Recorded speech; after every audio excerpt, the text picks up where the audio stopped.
Hello, everyone, and welcome to another episode of the Reckless Paradise podcast. I am your host, Dystro, and tonight's episode is a Throwback Thursday episode. This one is of the Summerslam variety, it is wrestling related, of course. We always talk about wrestling on this channel. This one in particular, this one is over SummerSlam 2002 from August 25th at the Nassau Veterans Memorial Coliseum in Uniondale, New York. So, this SummerSlam is big for two reasons. It is because of the Brock versus Rock main event and the what supposedly could have been the main event, which was Triple H versus Shawn Michaels. The big main match on the SmackDown brand was for the WWE Undisputed Championship between The Rock and Brock.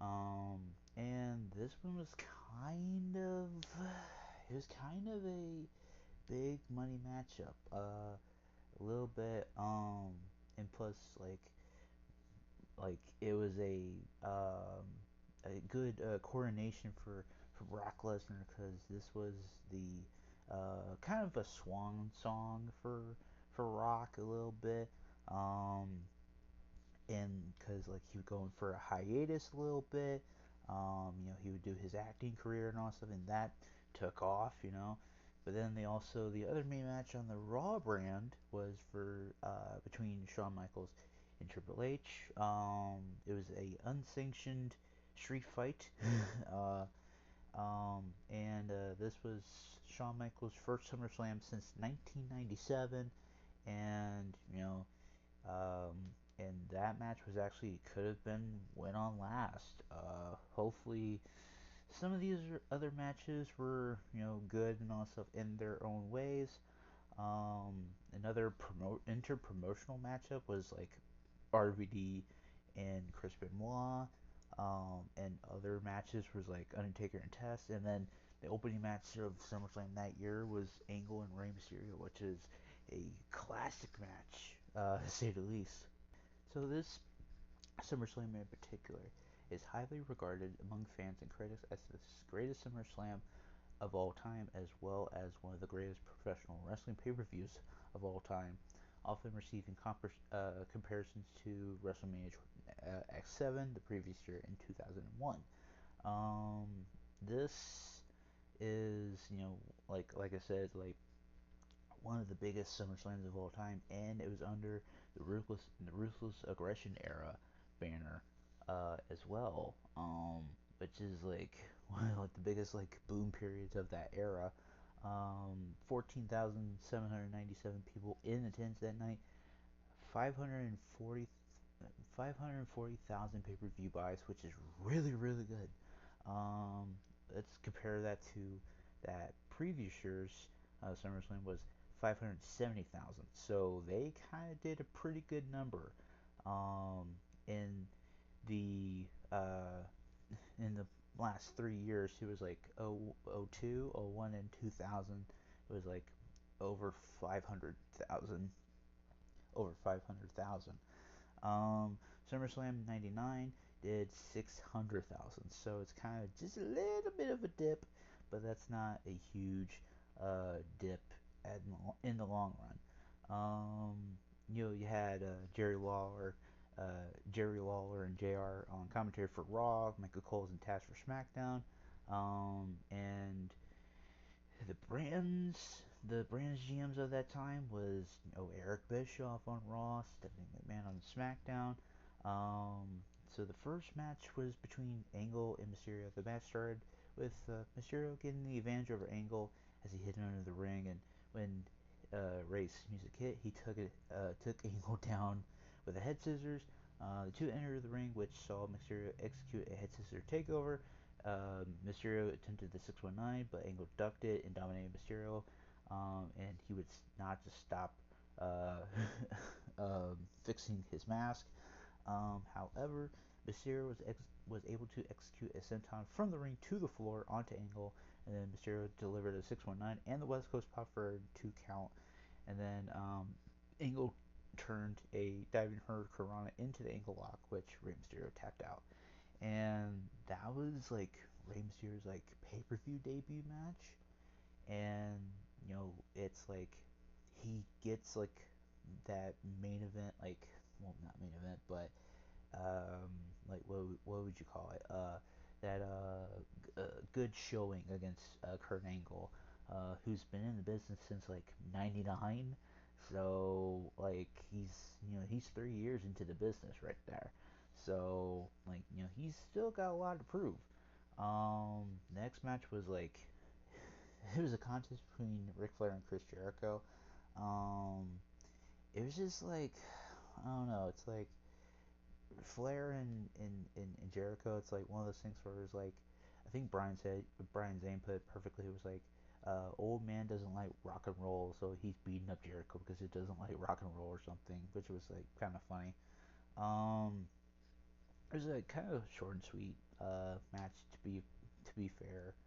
Um, went like almost 10.5 minutes, which is not bad. Uh, Next match was Edge and Eddie Guerrero. Um, During the whole match, Eddie was trying to target Edge's shoulder. Guerrero also countered a spear attempt into a dropkick to the shoulder, and executed a frog splash onto Edge's shoulder, but then Edge retaliated with execution in a spear for the win. So then we go into the tag title match of the evening, which was Un-Americans, which was Christian and Lance Storm, which perfect team. And then they faced Booker T and Goldust, the odd couple, Um, and this match was actually kind of good too. It's like one of those things where it's like they had to put them somewhere on the card. Um, and I was like, okay, it's kind of cool and also, and this is like kind of like a whatever time for Booker and Goldust right now, because Booker T's not really, like he's getting the ovation, he's getting over, but it's like he's not really kind of hitting that peak of like where he should be on the card and all that stuff, which is kind of sad. Um, but yeah, this was kind of like a whatever time for Booker at that time. And then going into '03, he has the Mania match with Triple H, and then like they just really just shit on him for like ever. And then like '06, '07, he wins the World Championship. It's like really you could give the Booker the whole enchilada in '03, but you didn't want to do that. So whatever. Next match was the interpromotional match. Like I said, it was for the Intercontinental Championship between Chris Benoit and RVD. From what I've seen and heard, this match was actually really, really good. Chris Benoit is from SmackDown, RVD is from Raw, and like I said, from what I heard, um, Bischoff won the IC title back on Raw, so then RVD won it from Benoit, which was like the second longest match of the night, which is crazy. And then a few months later, Stephanie brings out the U.S. title and puts it on SmackDown, and then the rest is history. Um, the semi main, which was the Undertaker versus Test. It's like one of those things where it's like it's two big men doing big things. Um, I've actually saw this match too, and I was like, okay, it's kind of cool. Um, but finish was like Taz received a choke slam, and then like he wins, and then like no, Taz receives a choke slam, and then Taker pins him with the Tombstone Power Driver, and then after that they lay the American flag on him, which is kind of like symbolic, I guess. And then the semi-main event was the unsanctioned street fight between Shawn Michaels and Triple H, which should have went on last. To be honest with you, should have went on last. I can't really do this match justice. I would suggest you go and watch it for yourself because it is really bloody, it's brutal, it's a drag out brawl, and I love it every second of it. This was Shawn Michaels' first wrestling match since WrestleMania 14, and Shawn Michaels comes out quick and fast and all that stuff, using a punch kick offense to to start and executing a plancha. And then Triple H executed a series of backbreakers onto Michaels. Triple H hits, or no, Michaels hits Triple H with a ladder. Michaels execute a splash on Triple H from the top rope through a table on the floor and a diving elbow off the ladder.